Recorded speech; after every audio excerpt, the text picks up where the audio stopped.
Hey everybody, what's going on? Rob Cesternino back here, and while the summer of Steve may be over, the summer of Stein is still going strong. That's right. Please welcome back to the podcast, the great Eric Stein. Eric, how are you? Well, Rob, after getting feedback from the RHAP network executives, I'm a little surprised that after the ratings of episode 1, we didn't go on Yachtis.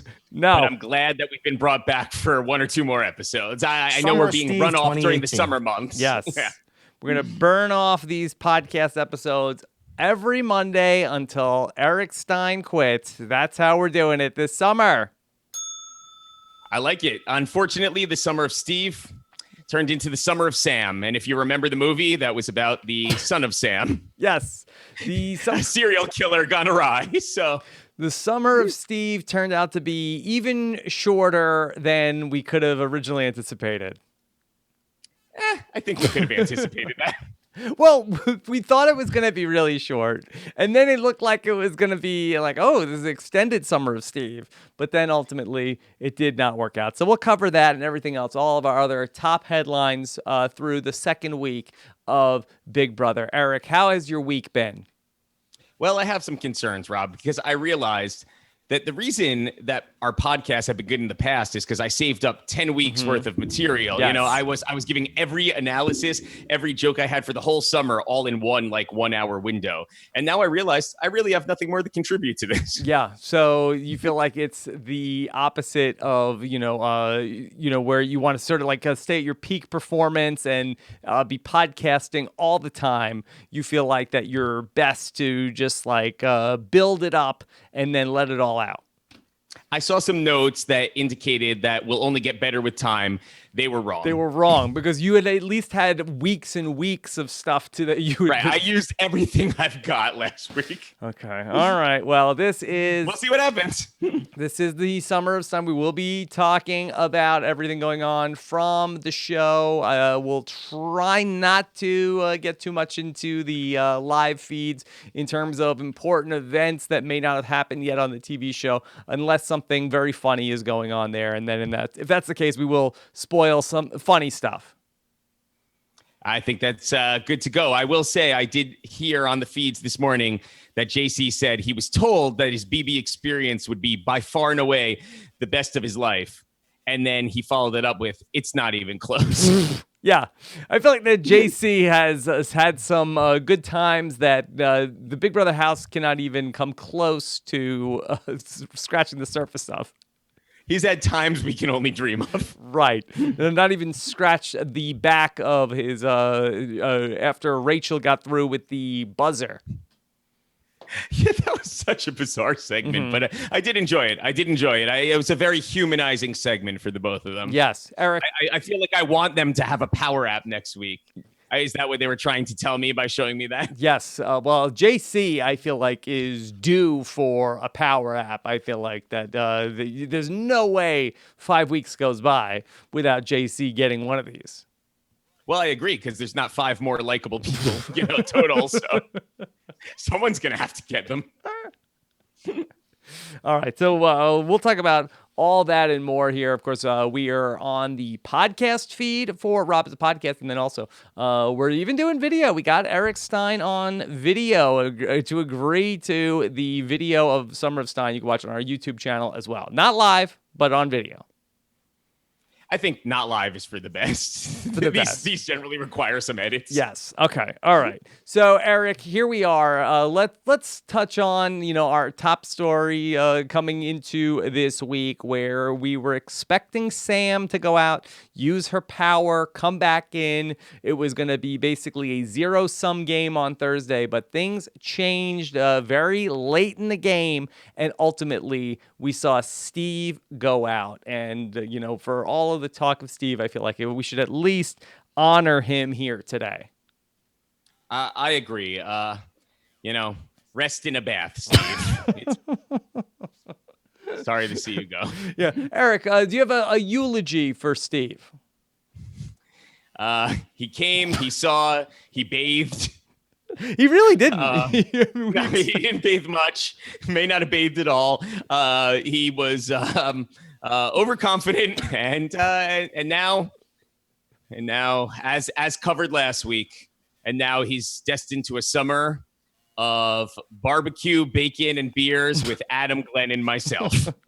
He has really cemented himself as one of the, we might be able to even dust off Enzo for the New York, New Jersey elderly men's crew. Yeah, that's a great point that you bring up. Let's bring in our first question from the audience. This is from Annie. It says, it's probably old news, but if Eric was serious about his bitter old guys alliance, who would be in it and what would the name be? Have you... are you working on an official name for your alliance with Steve and with Adam and Enzo? Well, I've been texting with Jerry from BB10, and we have lined something up as well. And of course, I'm serious. Of course, we are bitter, and of course, we're old. So yeah, this is something that is in the works. I don't even think it gets a creative nickname. I think it's just us, it's just real life. Yeah.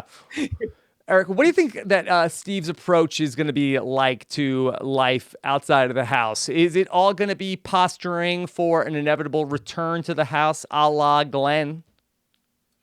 I think it's tough for some of the older gentlemen. They are settled down. They have actual wives and kids, so they can't really make the most of the charity hookup circuit as some of the other past house guests can.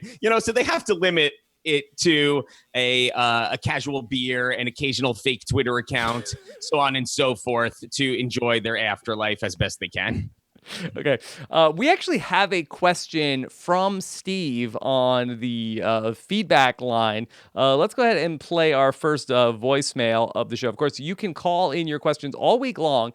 robhasawebsite.com/voicemail or 323-282-RHAP. And here is Steve himself. Hi, Rob and Eric. It's Steve here. I'm undercover as a woman now, so that's why you don't recognize my voice. Yes. What I wanted to say is that I think I deserve some credit. All of you thought that I'll be immediate pariah in the house and nobody would like to talk to me and align with me, and that's why I'll be voted the first week. But that wasn't the case at all. I had 7 votes to keep me in, and if it wasn't for Sam and her power, I would be still in the house and maybe going further and further down the road. Mm-hmm. So I think I deserve some credit. Yeah, I'm glad to hear from you, Steve. Steve brings up some good points, right? We thought that Steve was going to get on everybody's nerves, like, oh my God, this guy's a narc, get him out of here. But in fairness, he was kind of innocuous. Yeah, all he did was get voted out first. He must have nailed it. Yeah. Here's the thing, Steve, and I appreciate your call. I really do. I do look forward to seeing you soon. But the thing is, I don't buy into this notion that the older house guest is immediately some sort of pariah. I don't think this has been proven out over Big Brother history. Mm-hmm. All go extremely deep into the game, and I think his real honest truth would have been as we drafted last week as a great final 3 GOAT. So the fact that he went out early, I think he was just too threatening. Yeah, he was just too much for everybody to handle. Do you feel like that he was threatening? He was a number for the other side of the house, but I didn't get that from anybody who was talking about Steve, about how they suspected he was up to something. Yeah, I don't really think. I guess it's collateral damage. It's that type of thing. I think in week 1, Tyler, who seems to be mindful of his actions, is just trying to back away from the week with as little blood as possible. And I think going after somebody who has the least connections, the least ways of paying you back, I think it's a relatively safe way of doing it. I thought Steve was great in the house. I thought he had a good temperament. I thought he was a lot of fun. I don't think he was an outcast, but ultimately, if you don't make yourself useful or connected right away, you're at risk. So, it's hard to argue he did anything right or wrong. But if it's got to be a little bit, more towards wrong because he's out. So yeah. Eric, how about the montage that Julie showed during the eviction night of the house guests suspecting and maybe Steve talking a little too much about his police history? Hi, I'm Detective Derek Lavasser. And I wanted to say thank you, Steve, for your service in your time. We're going to investigate this on an ID special coming up soon. Yeah. Derek had tweeted, hey, look, it's not so easy to be the undercover cop in the house. Yeah, I mean, I highly doubt anyone. I mean, Winston's a doctor, Donnie's in the military, whatever the case may be. Perception is reality in the Big Brother house. And I do not think that it was his role as a mechanic and or cop and or bather or whatever else he's professional bather. branded himself as. I don't think that was a huge integral role in his elimination, but could have been. Yeah.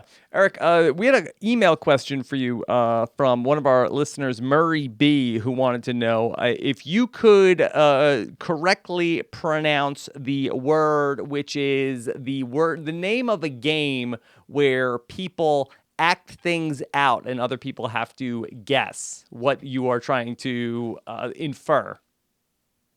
Okay.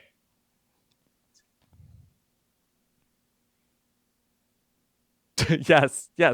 What? Charades. Charade. Yeah.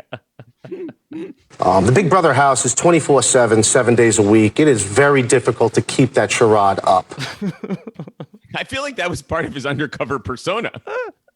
What, somebody who pronounces the word charade?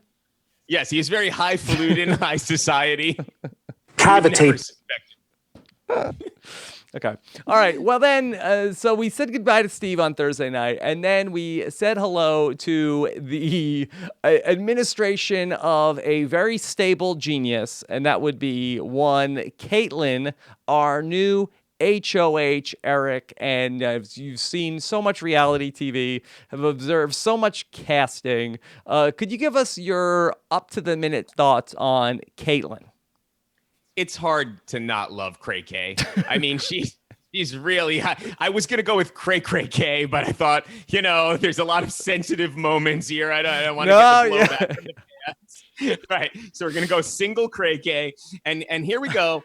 I mean, she's great. She's great. You want an undeniable type A personality who couldn't conceal themselves if their lives depended on it. And she gives us just that. I'm not sure if you're familiar with this. One of the actresses from the TV show Smallville started a cult. It was called... No, it was not. Yes. It was called Nexium, not to be confused with the heartburn medication. Yeah. Any other antacid. There was some special spelling and things and this and that, and it was kind of Scientology-esque. There was some sex trafficking, a little bit of other weirdness, but I feel like Cray K very possibly may have also been one of the founding members of the organization. And it's, they're propped up on all of the guidelines of a very special, holier life that you can live, a healthy life. But it's not all it cracks up to be. And I feel like that's what we have with her. Yeah. No, the story does check out everything you need to know about actress Allison Mack's alleged role in Sex Cult.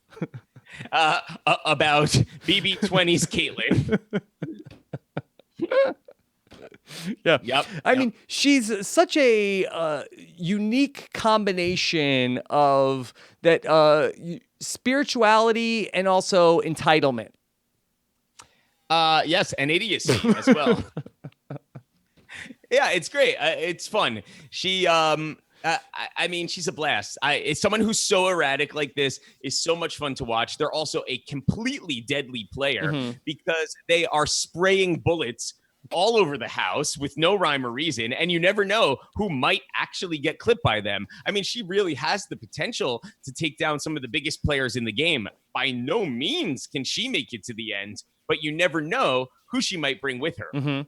So, Eric, before we discuss exactly what she's been up to, I thought this was a good question from one of our listeners. This is from Gerald. Rob, I want all the HOHs to be lucky random things, because that's how we get crazy HOHs. I was skill. Yeah. Crazy HOHs.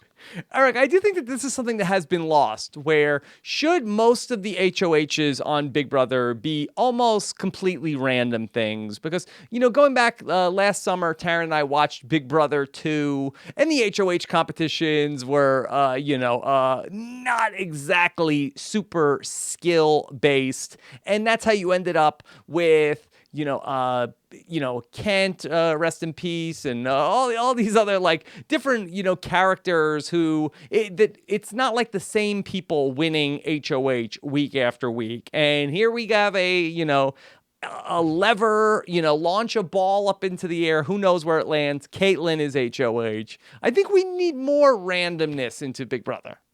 I think an underreported part of this competition was the second half of the competition when she started taking over the lead and was dry heaving on the sidelines for like the last 5 to 7 people who went, because she obviously knew she was going to blow up her own game because she was going to have to pick a side. Mm-hmm. So everyone else is whoop, and she's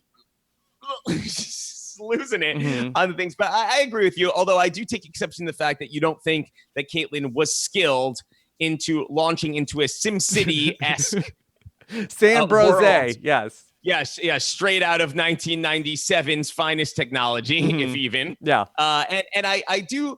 I think that she had been practicing that. I think that's something she prepared coming into the house. But yeah, absolutely. I mean, otherwise you end up with 7 consecutive Fezzy HOHs. And I think this is glorious. I mean, I don't want to be that guy who harkens back to my season, but we had one of the great HOH moments of all time when Dustin went full robe and crown for his entire HOH reign. And Caitlyn is channeling her inner Dustin here. And even Big Brother mocked the hell out of him for this. He had a poem parading around in his cape and crown. His eviction made him frown. And I think we're headed towards that with Caitlyn, because she's gone full on. She's abandoned her wardrobe. Mm-hmm. She's gone full robe all week long, which is always a glorious sign that you have a great HOH on your hand. This is something, Ronnie probably purchased his robe from eBay after the season and still sleeps in it to it this day. Yeah, the Caitlyn HOH reign has been something to behold. She's really been enjoying this power. She is living her best life as HOH of the Big Brother house, and it's been very chaotic and fun to watch. I mean, everything has been, so interesting during her reign. Eric, this is a moment that has not been shown yet on the TV show. Maybe we'll see it on Wednesday night. Caitlyn had to pick out the have-nots this week. Have you? Did you see this? Okay. I have familiarized myself with this. Yes. This is from the live feeds. This is Caitlyn selecting or trying to select this week's have-nots. Caitlyn, as head of household, it's your responsibility to choose 4 have-nots for the week. As a reminder, have-nots can only eat slop, take cold showers, and must sleep in the have-not bedroom during the entire week. Please make your decision now. So before this happens, if you were a have-not last week, you are not one this week. Not happening. Okay. Also, I want people to take into consideration women's menstrual cycles. Okay. If you are currently menstruating or ovulating, you are not on slop. We're ovulating. Asked prior to that, yeah. It's like, let's take a quickie. Taryn put up a poll: who's menstruating and or ovulating at this moment? Any sort of emotional distress. I'm really not kidding. If you're going through any sort of emotional distress right now, well, that anxiety. takes them all out. Emotional. I'm sorry. I need my emotional support animal here. I cannot be a have-not for the week. If you've had your genitals scooped by JC this week, no, it's gonna disqualify you.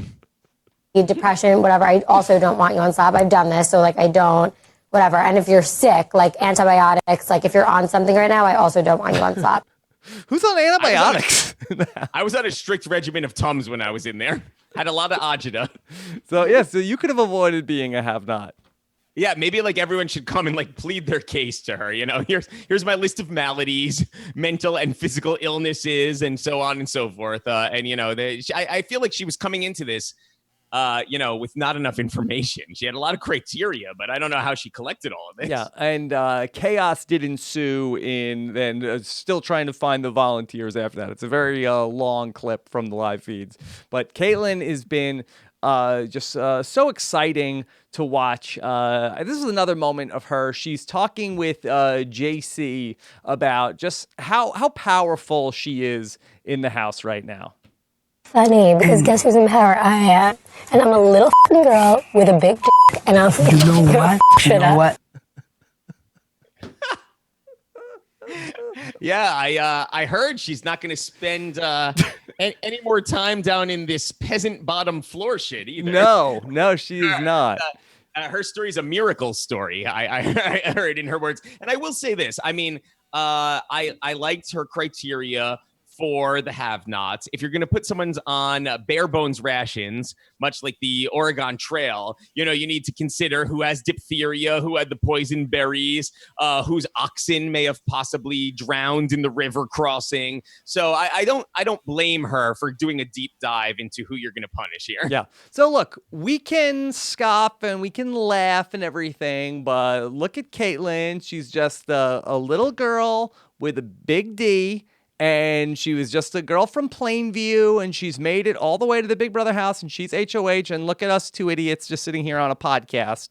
And so Caitlin is having the last laugh. So, Eric, I thought that maybe you and I might be in need of maybe some of Caitlin's services to help turn our lives around.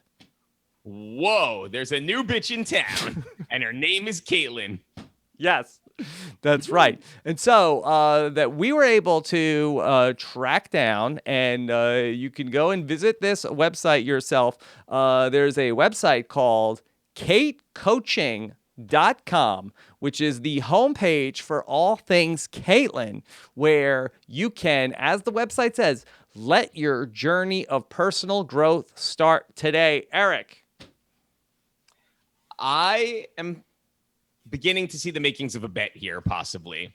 All right. I know that you have done some Canvas people bets in the past. Oh, should we get this photo of Caitlin from the website? Well, that's already up behind me. You can't see it because I'm sitting in shadows, But the thing is, I think perhaps we should do one of our drafts or something that we come up with through the Summer of Stein, and the loser must pay out of pocket to have a dead serious life coaching session with Caitlin when she's out of the house. Eric, you've read my mind, because that's exactly where we're going. Now, you can get some free counseling here. There is the blog From Betches to Buddhas, where she talks about different things that she has blogged about. If you're interested in reading any of these, she has this one here with the Trump meme called "You're Fired, Mazel Tov." Timely.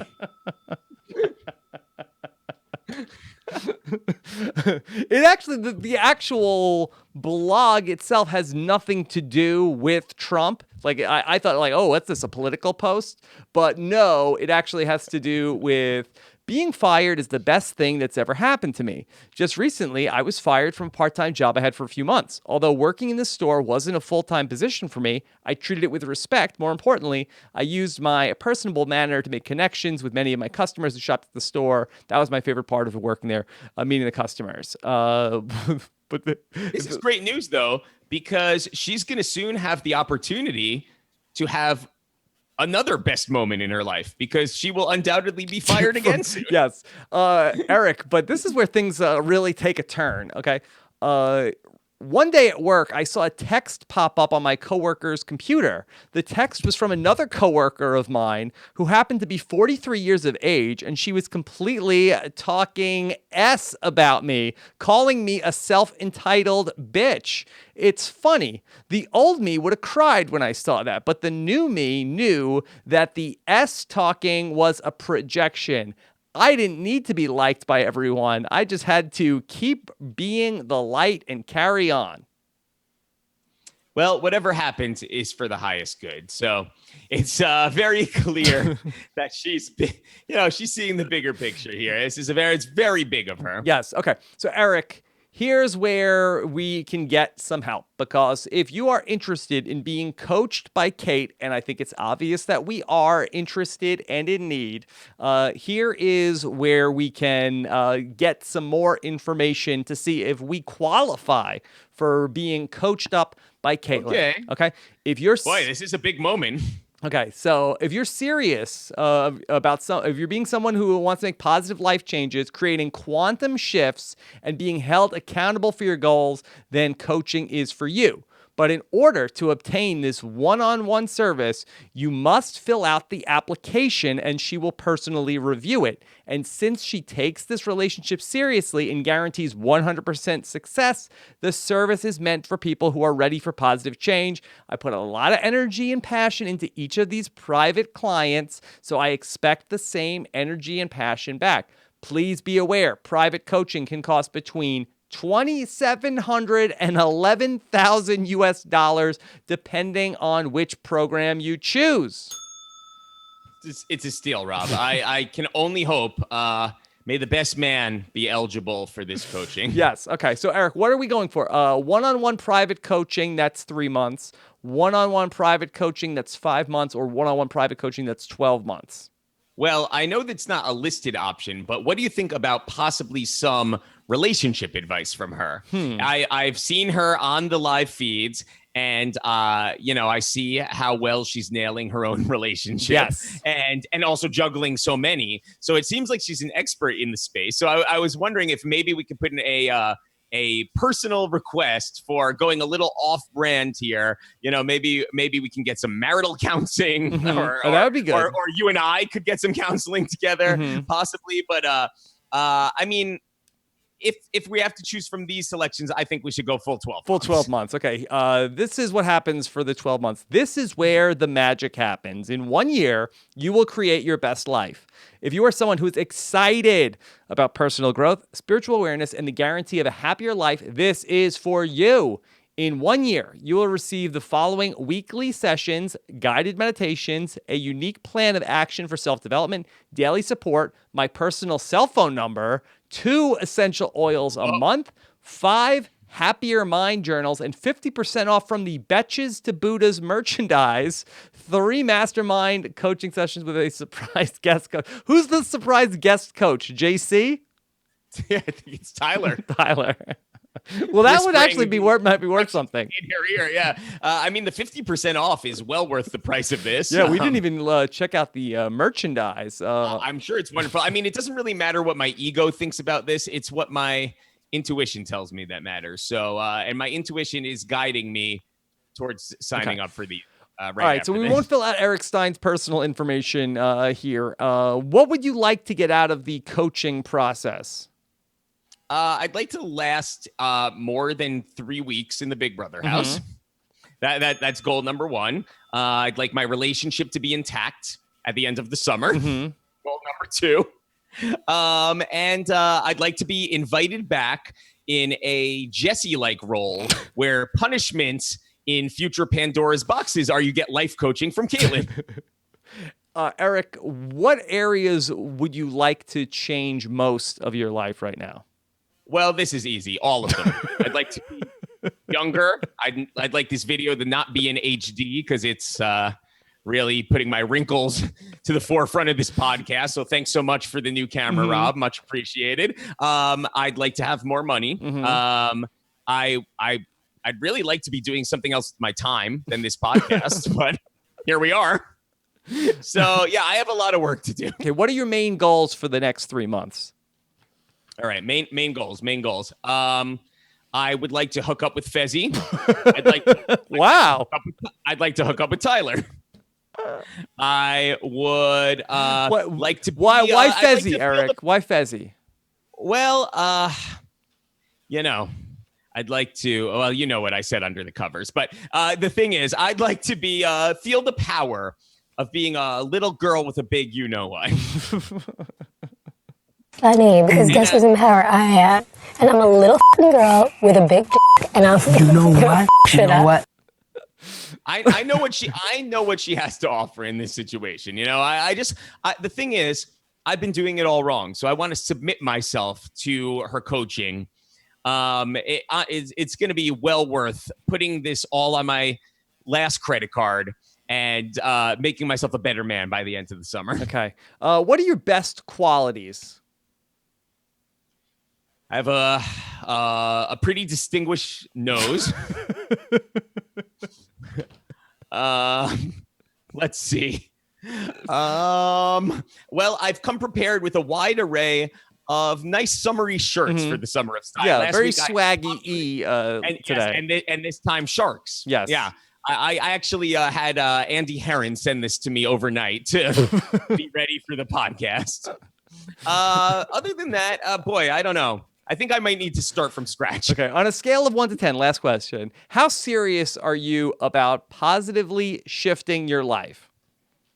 Well, what did I tell you right before this podcast? I said I re-listened to the first summer of Stein, and I felt like I may have been a little bit negative. So I need some positivity in my life. You know, she can... I want the oils. I want her to do whatever, you know, new age raking, eat camel hump fat, whatever it is I need to do. Camel hump fat. I heard that's a new age thing that's coming into the light right now. I am going to turn my life over to Caitlin's coaching. Okay. And whatever needs to be done, I'm dead serious about becoming a better man. I want to go from crap app to power app in this summer. All right, so let's go ahead and let's send off Eric's application to Caitlin for review. Access denied. Oh. Come on. What if we resubmit it, but I use a picture of like Clay or Corey or someone a little bit more handsome from a recent season? We'll be sure to reach out to her once this summer is over. Access denied. What if I pull a prank like a young James Hewling? Access denied. All right, I have one final application. What if I invite her to bathe with Summer of Steve 2018? Okay, that might be the trick. Okay. Finally. Eric, do you think that her life coaching business is about to take off for the stratosphere? I think actually the way this works, considering how Aaron's mommy blog went after the show, I'd say she's about to go through the roof. You know, the expression is all publicity is good publicity, right? Yes. But hold on the Caitlin trend. I prepared for you a game. Oh, a small game to play here, and it's who said it? Okay, great. Caitlin or the Dalai Lama? Caitlin or the Dalai Lama? Okay, I mean, okay, this could be tough. I had the feedsters give me some of Caitlin's most inspirational quotes, and I'm comparing them to a great man of thinking. All right, and I'm going to put up to you a couple of quotes here. Okay, number 1: be kind wherever possible, and it's always possible. Was this Caitlin or the Dalai Lama? Be kind where possible. It's always possible. That sounds like the Dalai Lama to me. Ring that bell. You have yes. One correct, sir. Okay, next, there's a third option in this one. You'll know who it is. It's either the Dalai Lama, Caitlin, or a famed Big Brother interviewer, not you. Mm-hmm. Okay. If you think you are too small to make a difference, try sleeping next to a mosquito. Either 1,000 mosquitoes or one very large mosquito. Was that Caitlin or the Dalai Lama? Wait, what is the exact quote? If you think you are too small to make a difference, try sleeping next to a mosquito. I feel like that's also the Dalai Lama. That is correct. 2 for 2. You've been watching your feeds, my friend. All right. Would you rather fight a giant mosquito one time and get your ass whipped by it? Or would you like the relationship that you have and never get bit again? Or do you like the relationship that you have with mosquitoes right now? I didn't know that Jeff was so enlightened. Yes, I have one final quote for you. This is a hodgepodge, a collection of quotes, okay? Whatever happens is for the highest good. It doesn't matter what my ego thinks. It's what my intuition that matters. My story's a miracle story. There's a new bitch in town. And when can I go back to my room? I'm sick of this peasant-ass bottom floor shit. So that was either the Dalai Lama or Caitlin. That has to be the Dalai Lama. Yes, and there was also the "I want to bleep the bleep out of you." Who is that to? And there was also some hands writing. Yes, to Tyler. That went on last night as well. Those were all Dalai Lama. It was a trick. It was a trick game. It was all Dalai Lama quotes. And here's the thing: we can poll the Summer of Stein listeners for next week's Who Said It contest. I've gone with either Fez from That 70s Show or Fezzy. Yes. Fezzy. Yes, I've gone with either Rachel from Vegas or Rachel from Vegas. Mm-hmm. Winston from Big Brother 20 or Winston Churchill. And then we have JC or JC, which is JC from the House or Jesus Christ. One of these segments will appear in the next Summer of Stein. You had originally texted me JC from the Big Brother House or JC from NSYNC. Yeah, JC Chasse. Yes. Or Swaggy or Shaggy. But Shaggy, all of his quotes were just going to be, "It wasn't me." It wasn't me. Yeah, or indistinguishable. Okay. Yeah. Eric, so you had recently said that, in the Big Brother house, all news is good news. There's no such thing as bad press. But Big Brother did go ahead and test the limits of that this past week, because Big Brother, since the last time that you and I were together, I believe, has made headlines on 3 separate news stories. None of them are traditional good news that you would think. So let's just take a look at some of these headlines that Big Brother made in reverse chronological order. New HOH Caitlyn made headlines on TMZ with this story. Big Brother Caitlyn drops N-word real quick after producer warning. She was singing a song by the Drizzy Drake and ended up with singing a illicit lyric from that song. As the N-word being namaste in this case. The N-word was not namaste.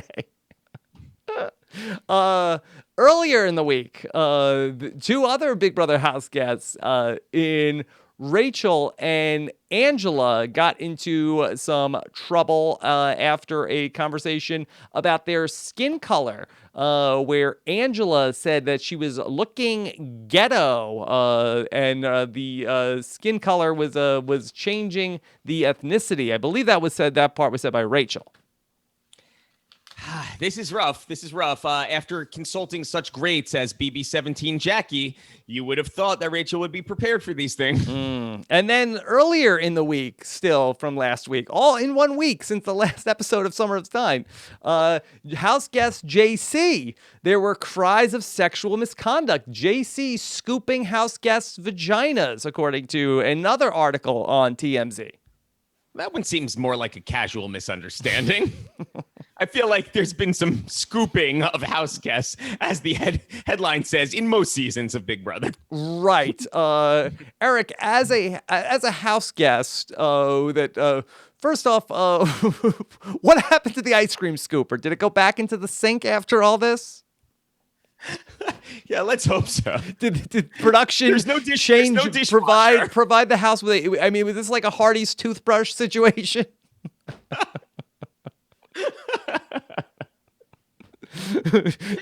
Was JC it probably went right back into the pint.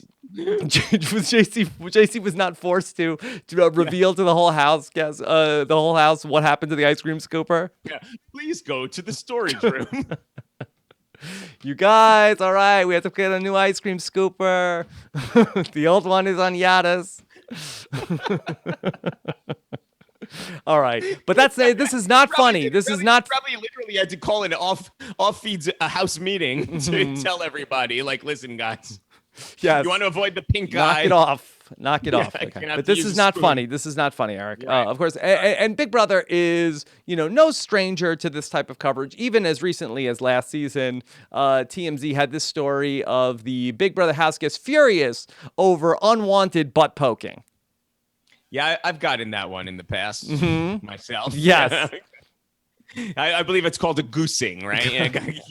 No, Not sure. no goosing in the Big Brother house. No. All right, so we're just a maelstrom of negative publicity for Big Brother 20. The house guests are on notice, but Eric, we are only 2 weeks into the summer of Stein, summer of Steve 2018, if you will, and you have to imagine the house guests will be incapable of avoiding negative press for the entire rest of the summer, right?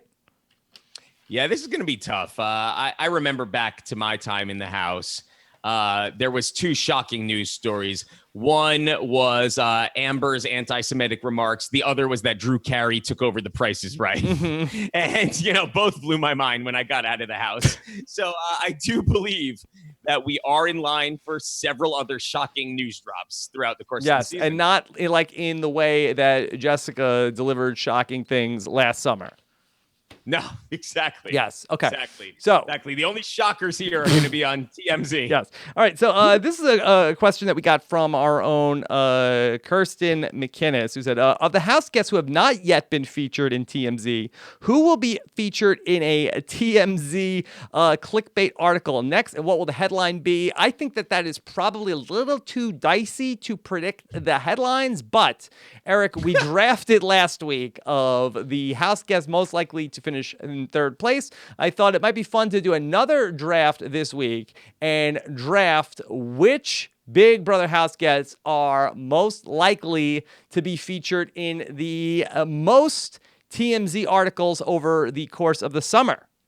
All right. The most is key because there's a good possibility like about 12 of the remaining 15 will be featured at some point. So the most is very important here, and I like where your head is at. I will have you know, I am the outgoing fantasy football and baseball champion of my league. So you are up against it, my friend. Mm-hmm.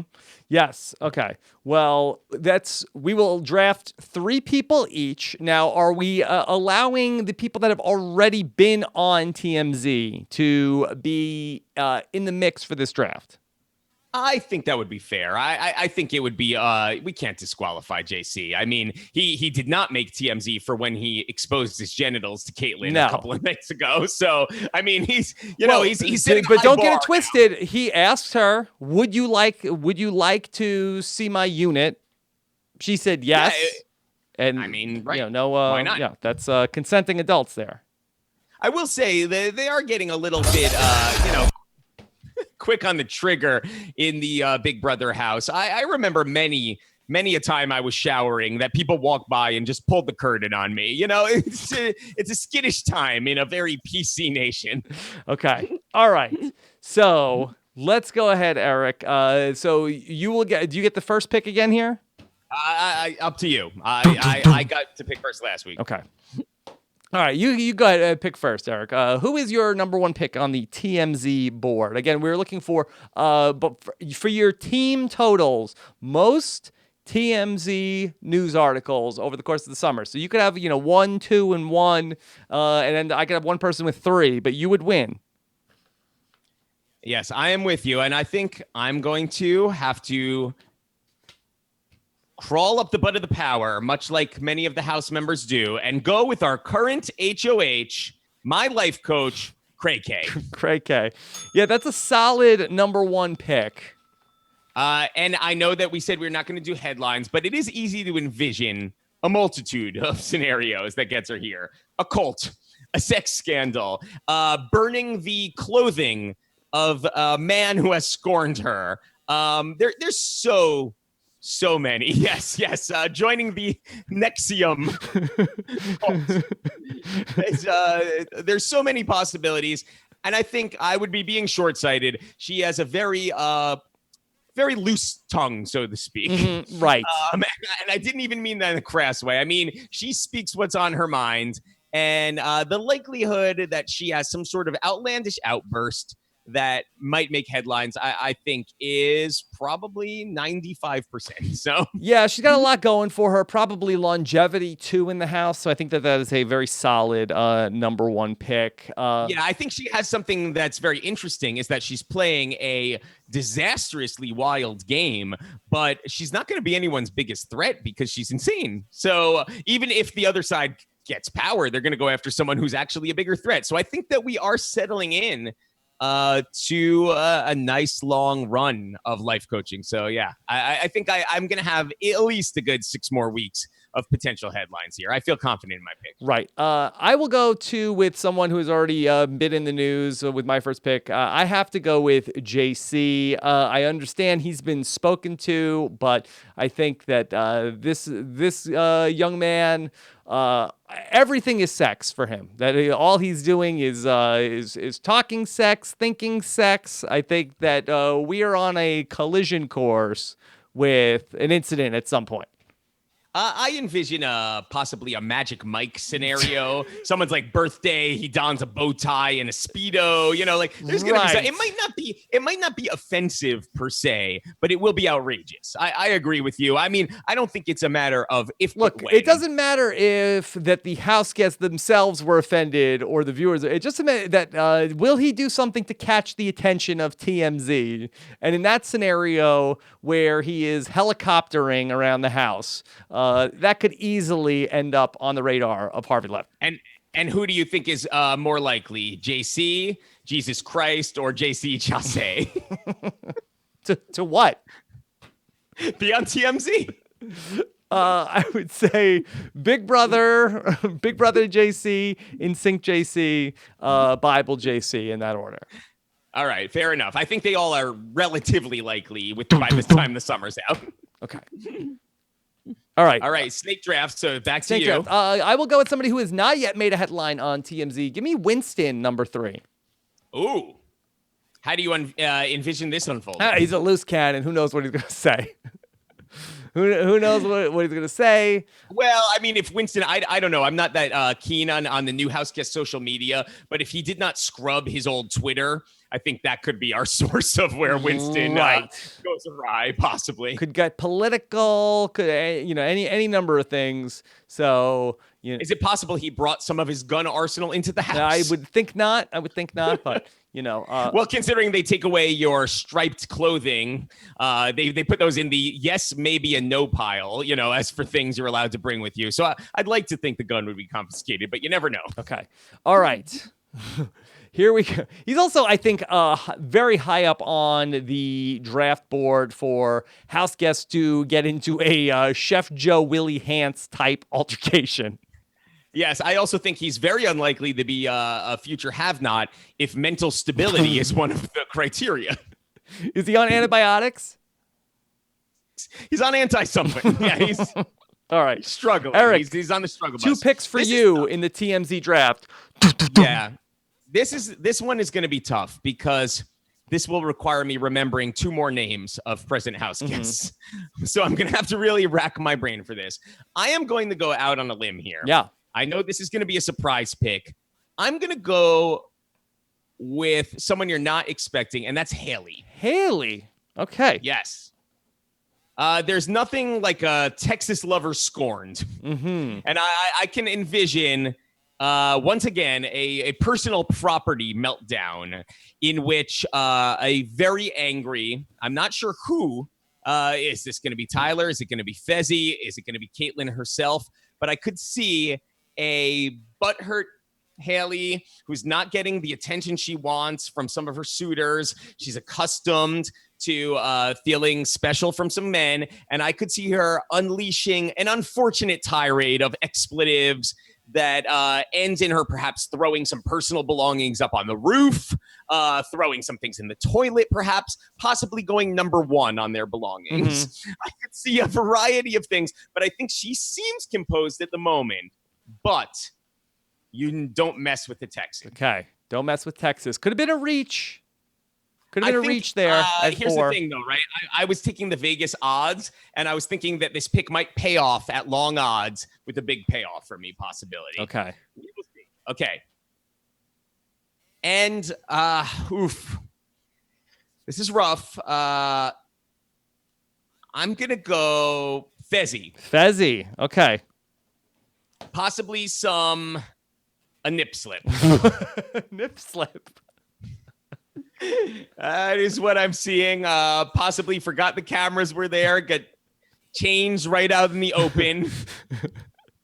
and create a possible sex scandal. All right. Back to me. Final pick of the TMZ draft. I'm torn between two here. You know what? I think I have to go. I went Winston. I'll round it out with Brett. I was tempted to. I was thinking Sam. I could see Sam getting in the mix there, but I'll go with Brett. Somehow Angela and Rachel have gone undrafted here, but we'll see. All right. So there are your TMZ draft teams. Eric's team is Caitlin. I think I have. I know you feel good about JC, but I think I have the prohibitive runaway favorite, which allowed me to go a little fast and loose with my second and third picks. Okay. Kelsey, Haley, and Fessy for Eric, JC, Winston, and Brett for Roberto here in the patented TMZ draft 2018. I will say, I do regret not going with Rockstar, and her behavior in the house has been nothing short of inspiring and very open-minded. But that's not to say that there won't be old footage of a possible LSD festival romp that might surface. Yeah, you don't know that we could find stuff going on outside of the house too. So there's really like two universes. Yeah, she's holding her own once. in there, but right. There's a whole two lanes to get to yourself. Yeah, on how TMZ. well did they scrub that social media footage? Yeah, exactly. Okay. All right. Let's go ahead. Let's take another voicemail question from the listeners. And this is a question here from the great Brent the Shower Man. Hey, Rob and Eric. This is Brent the Shower Man. I really liked Swaggy C so far. I think he's been great TV. But seeing as I probably won't get the chance to ask a question about him for the rest of the summer, I figured I'd ask one now. So last night, he said that he's the best dressed person in the house. Correct me if I'm wrong, though. Doesn't his wardrobe consist entirely of shirts that say Swaggy C? Or is he talking about the comb that he leaves in his hair? I'm not really sure. Either way, do you guys think Swaggy is the best dressed person? And if he is the best dressed house guest, should I consider investing in a line of shirts that say Brent the Shower Man? All right, I'd love to hear your thoughts. Thanks, guys. Bye. Okay. Eric, so we saw Swaggy C did declare himself the best dressed guy in the house, though most of his shirts are some version of Swaggy C branding. If somebody else wore the Swaggy C clothes, would they be the best dressed person in the house? It's classic Brent the Shower Man right there. I would say he's the best dressed person in the house since Jen Johnson rocked the Genya shirts. Yes. Or possibly since Zach Swiderski rocked the Dolphin Crash t-shirts. Or Mike Boogie, is a self-promoter as well. And the thing is here, I'm going to go on a limb and say yes. Yes, Swaggy is the best dressed person in the house. Low bar, though. Because it's a very low bar. Rachel did wear a ball gown to the HOH competition, so she's up there. But I will say this. Best dress is a relative term, right? And if it sells him 3 more T-shirts outside of the house, then I would argue that pays for another 30 to 40 ramen, which is what us reality TV stars subsist on after we leave the house. So any extra income, honestly, is desirable. So I would go out on a limb to say, yes, he is the best dressed. A little known fact, I sold 3 of the T-shirts that I wore on Big Brother 8 for over $1,000. And total then or I each? went on. I think it was each. And then I went online and I rebought them for $15 each. So I still have the T-shirts. So you bought the exact a copy, a duplicate. Yes. It didn't have the memories and the blood, sweat, and tears of BB-8 on them, but it did look quite similar to the ones that I sold. Eric, did Johnny Fairplay miss out by not going on Big Brother? Where wouldn't that have been a real boon to his T-shirt business? Yeah, I mean, I've heard a lot have been selling in the single digits. So I agree. I do think that if he had worn them and been the best dress in the house, he could have gotten them up into the dozens. Yes. Okay. Well, Swaggy C, certainly, I agree. I think Swaggy C is the best dressed guy in the house, but it is not doing him a lot of good because that he is certainly getting a lot of heat in terms of being a target heading into this week, Eric. But Swaggy C has been doing a lot of talking going on the Big Brother live feeds, and we have a question for you, Eric. This is from Sammy Lambert, who wants to know, how does Eric feel about Swaggy talking bad about him? Have you woken up this morning to the news of Swaggy C with your name coming out of his mouth? I was totally distraught when I heard this. Yeah, this is. If you think this is even in the top 5,000 of worst things I've heard about myself since the show, you've got another thing coming. I mean, there were full message boards devoted to the fact that I don't know how to apply my deodorant properly. I don't know how to cut a steak. Wait, how do you apply deodorant? Apparently, too far down my arm and side. Yes. Were you writing a message on your arm? Yeah, exactly. I believe my Survivor Sucks message board was Eric with an odd-shaped head. The thing is, I did lose a lot of sleep about it overnight as the messages started coming in.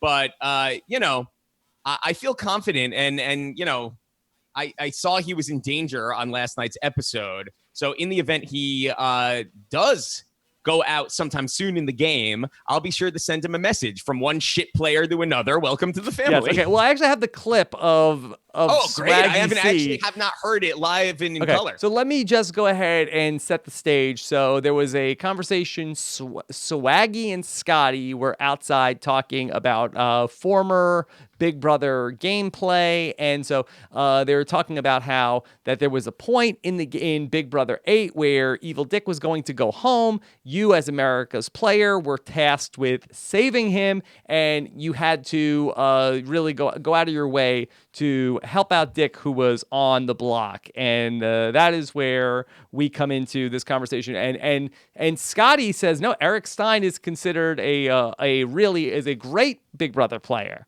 But so that is not what Swaggy has heard. But he only. So that was amazing that he could do that. Well, it was only a 4-3 vote. He's considered one of the best players to never win. Who? Eric. I don't know. I wouldn't even consider him that, which is crazy. He was a good player, but you listen to the podcast and stuff. So what they consider him to be? No. I seen it on Google. People consider him that, but I always question why. Because he was able. They say because he was able to make it to Final 5 without playing his own game. Oh, he went to 5. Yeah, he went far. Word. No, I know he went far. I just know he went 5. Wow, that's crazy. Because he literally never played his own game. So what is Swaggy C looking up about you on Google, Eric? Yeah, he probably saw some things. He's seen some things on Google. What is he looking at? No, I wouldn't even consider him that, which is crazy. He was a good player, but you listen to the podcast and stuff. So what they consider him to be? No, I seen it on Google. People consider him that, but I always question why. I mean, so did I. Yeah, what's coming up on Google?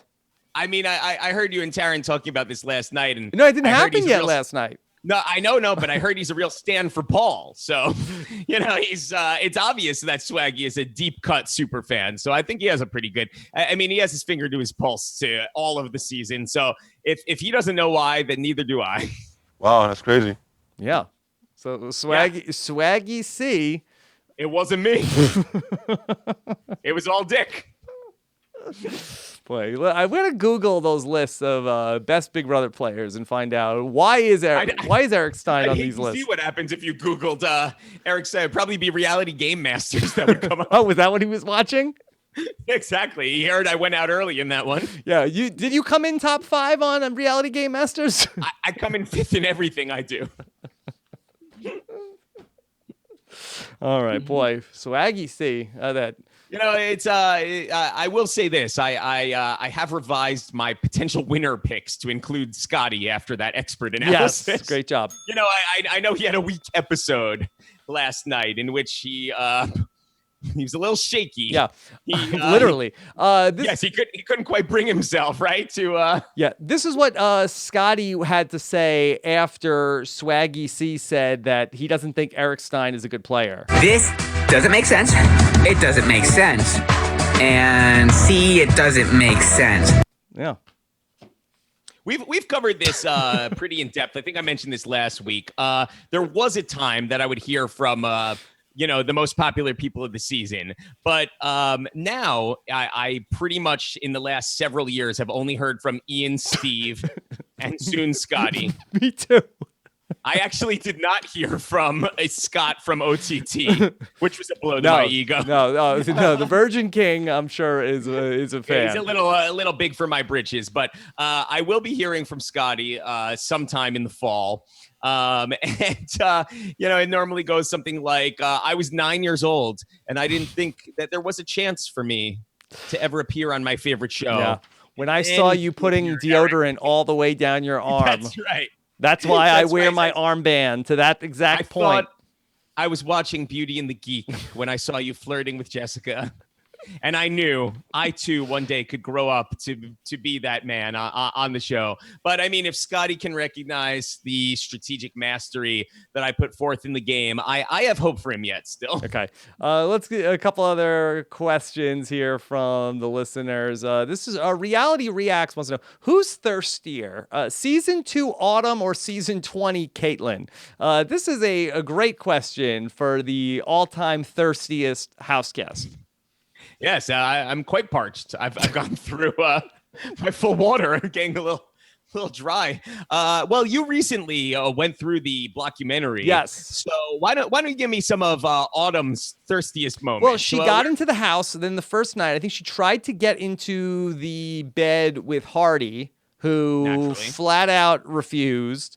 I know she ended up in a bed with Mike Boogie, and I don't remember if the great Justin was also in the mix at one point. Put a knife to her, yes.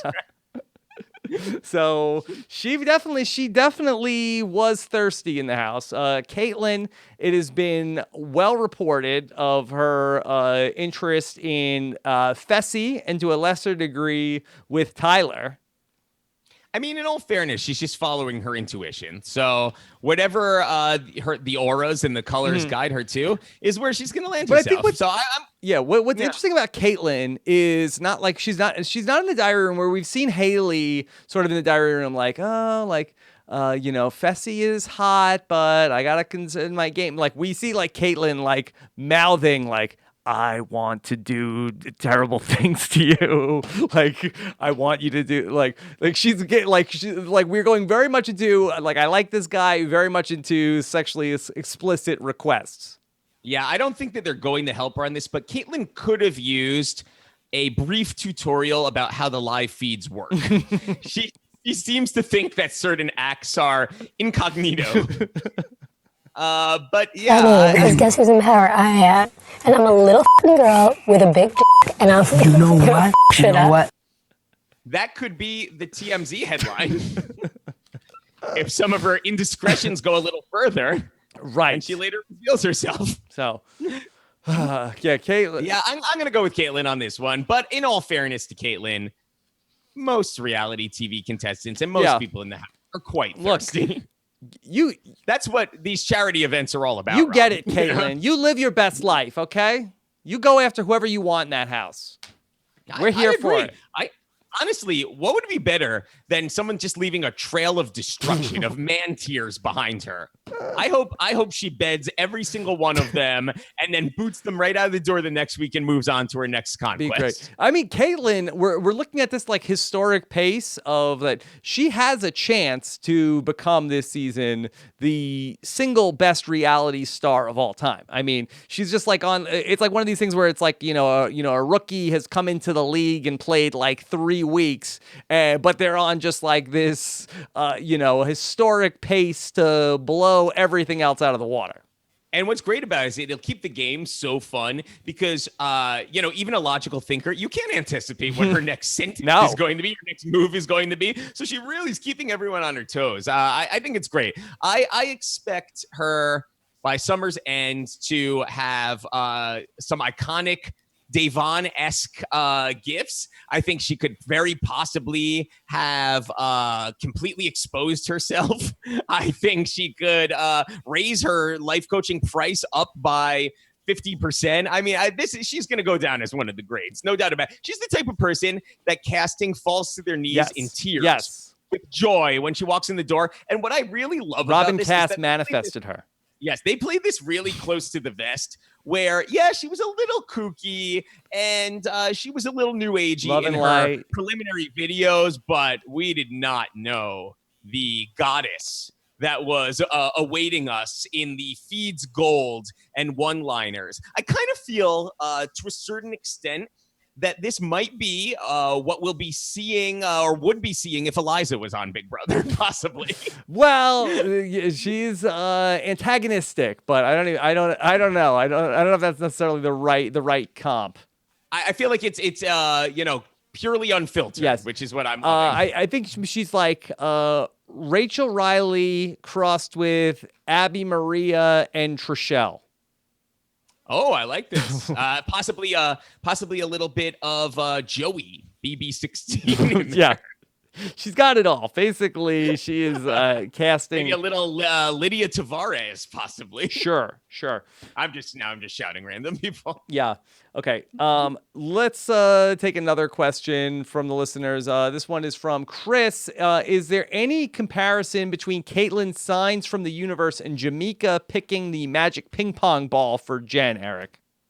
No, JC told her to pick the magic ping pong ball. Mm-hmm. Not JC from this season. Yes. Okay. One of the many famed JCs. I you know what?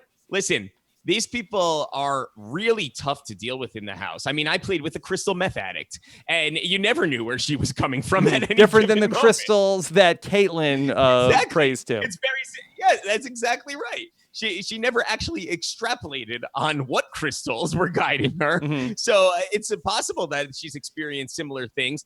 And I mean, it is really tough because when people approach the game thinking, I could anticipate, if I played against you, I would have a pretty good sense of what it is that you were going to do next. But you never know where the crystals are going to lead. Actually, and that's probably the difference, is I knew what Jamaica was going to do because it was always going to be what was, divinely intervened for her. And I think that was fair. That was part of her actual faith. And this is a part of Caitlyn's way of life as well. Right. When the players are this crazy, you don't need twists. Yeah, I completely agree. It's a self-twist. Right. Because they twist up the game without even meaning to do Right. so. When everybody is playing super logically, you need twists to sort of shake things up. If everybody is insane, then, or at least half the cast is insane, you don't need as many twists. Yeah, I think some are more sane than others. There's a few in the mix Summer of that Steve. probably didn't. Yes, exactly. He's one of the great sane men I've ever known. Summer of Steve 2018. Wow, that's crazy. I miss Steve. I'm not even being sarcastic. I genuinely enjoy. We want to get him on the podcast. I'm sure he will be here quite He's soon. here for it. Steve, if you're listening, call me. We cavitate to Cavitate. Well, we can do a live video game of charades. Yes. All right. This is a question for you, Eric, from Tom Palmer. I heard on the Taryn show you have been involved with the Challenge production with Final Reckoning premiering tomorrow with half the cast from BB18. Were you involved at all with BB people getting cast on that show? And how do you think the BB crossover has been so far? And who from Big Brother 20 belongs on MTV? Guys, I've never met Eric Stein a day in my life. I would not need him to get Bread for this. No, I had absolutely nothing to do with it.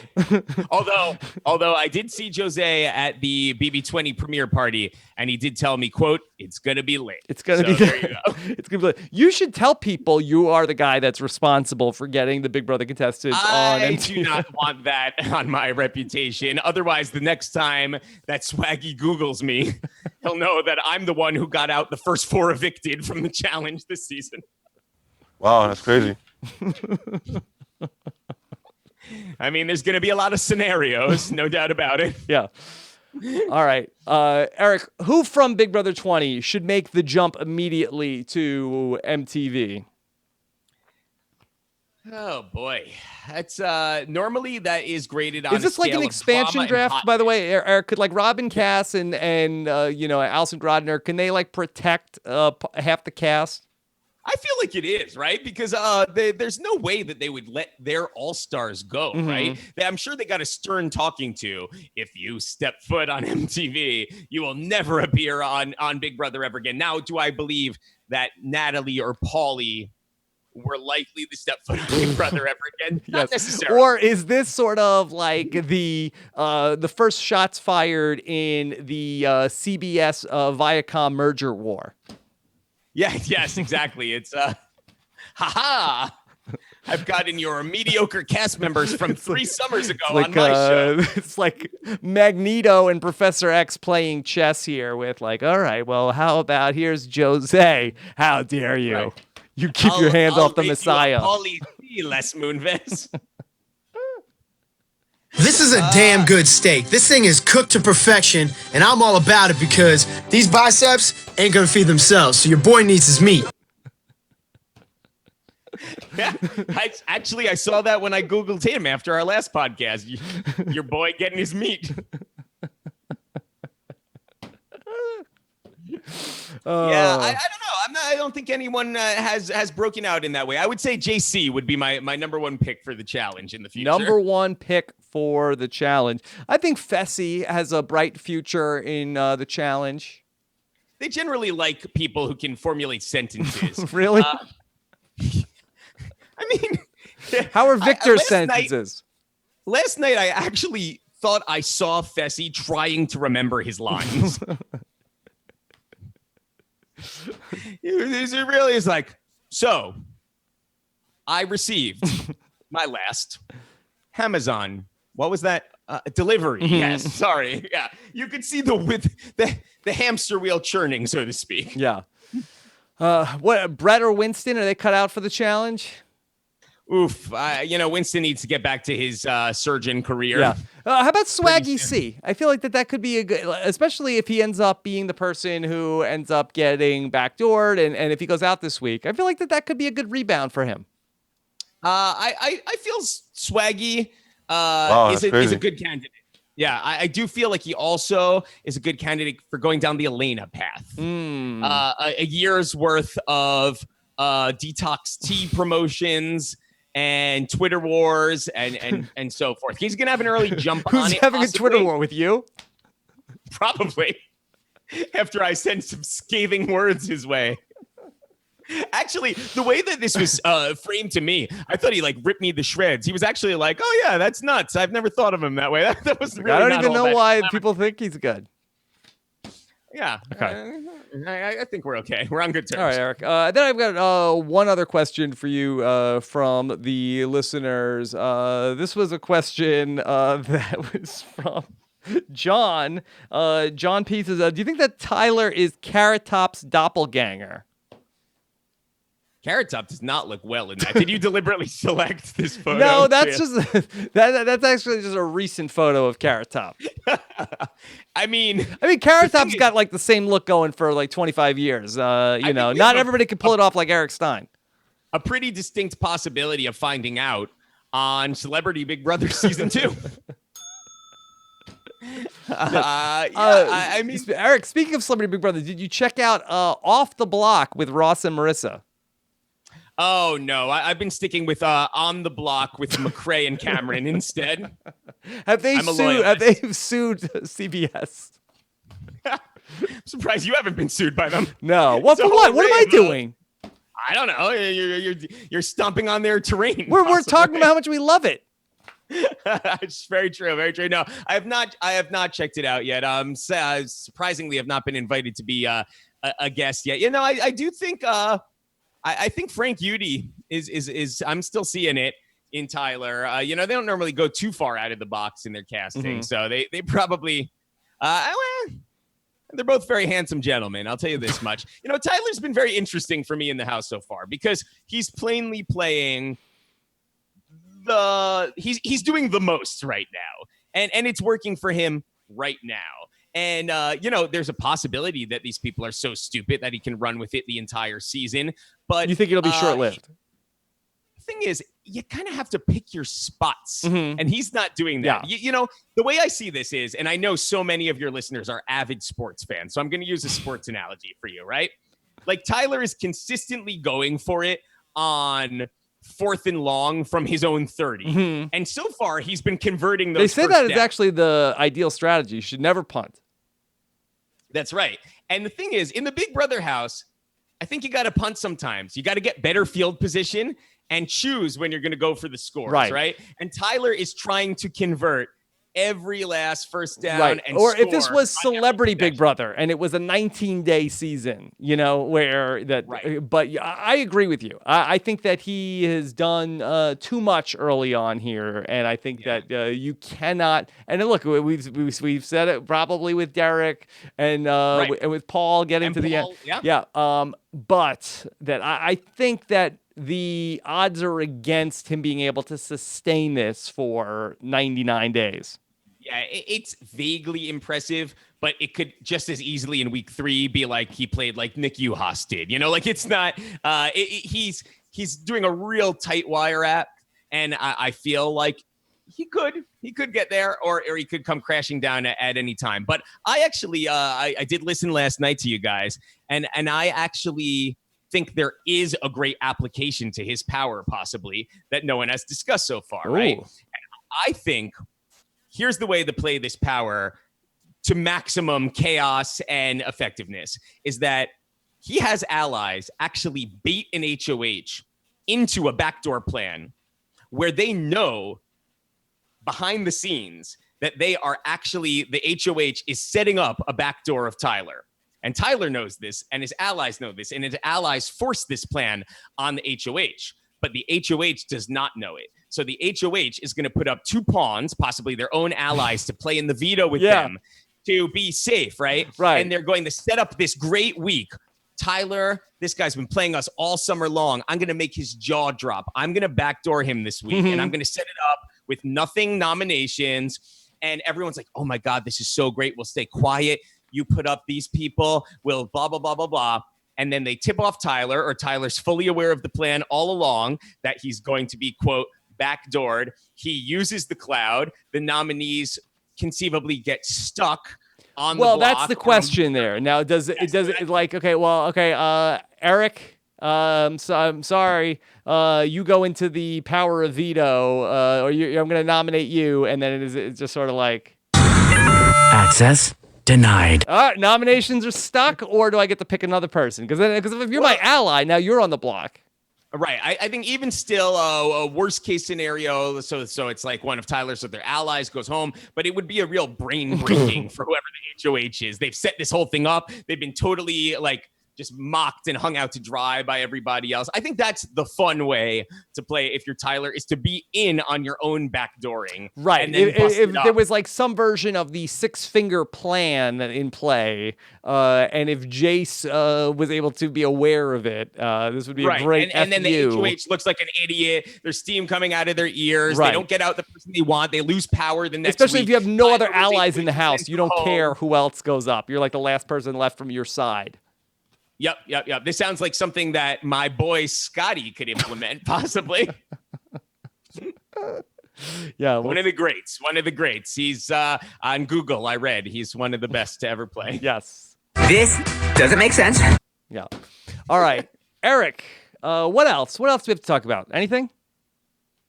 I think we've covered it. How did you feel about the HOH competition becoming Fear Factor? Did you enjoy that? Oh, I didn't. I thought it was such a convoluted. I know it was people liked it was a fun competition, but I couldn't get past the fact that it was called Vimmy Bro.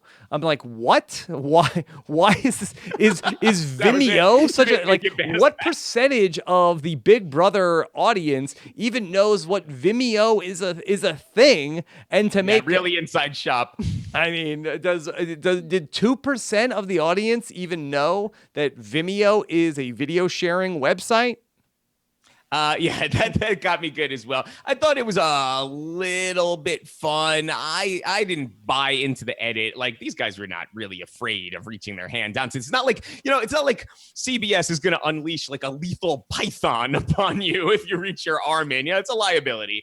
So I felt like it was sort of corny, a little bit fun. It was okay. I also think one thing that's always noteworthy in these first couple of weeks is that if you survive week 1 or 2, you often get shuffled back to the end of the deck because there's bigger threats and the warring factions start going after each other. So one takeaway I did have from week 1 and potentially week 2 is if anyone is saved by the power of veto this week and Sam from last week, I think those people could be settling in for a long run, a summer of Sam 2018 and not the murderer. Yes. Summer of Sam. Okay.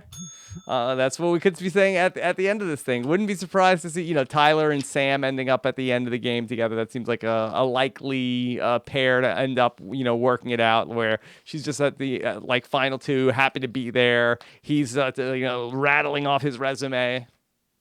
Yep, and then she wins by a vote of 5-4. Okay, all right. So Summer Stein, week 2 has come and gone. Anything else you want to talk about, Eric? Well, you got anything else going on social media? No. Follow Eric Stein on Twitter. He is at Eric Stein Tweets. Eric, what is this header on your Twitter page? I have absolutely no idea. I think there was actually a reason. I think I had something that was like vaguely bizarre or appalling or nondescript or something. And there was like an actual reason I had to send the link to someone at some point for something. So I had to change it to something nondescript. And I believe a Google search, much like Swaggy found a nondescript, search find for my Big Brother game. I think I kind of searched for television and that was the first thing that came up. It was a panic move. Okay. Yeah, perhaps I could put up the Summer of Stein banner to promote. We don't have a banner. We don't have a banner. We don't have a song. We don't have anything. I'm a little the disappointed. listeners are slacking.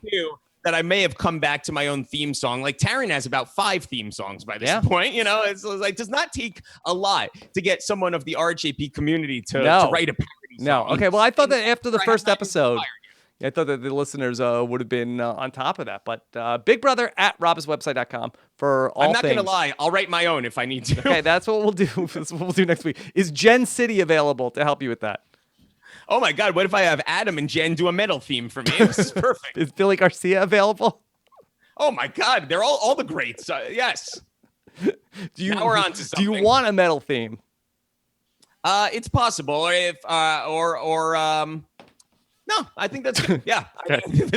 I thought about it. Yeah, let's go full metal. All right. Of course, so much more Big Brother still to come this week. The LFC Roundtable. I'll be back again live on Wednesday and Thursday. Don't forget about Taryn's live updates. You can get all that at robhasawebsite.com/Big Brother for our Big Brother podcast feed. And then also, if you haven't checked it out, if you want more insanity, Josh Wigler and I simulated a 3-hour Survivor season over this past weekend, which you can also check out on robhasawebsite.com. And don't miss anything that's going on at Rob Has a Podcast. Become a part of the Rob Has a Podcast patron community. So much going on there behind the scenes. Go to robhasawebsite.com/patron to learn more about how to support all of the insanity that goes on here at Rob Has a Podcast. And Eric, yes.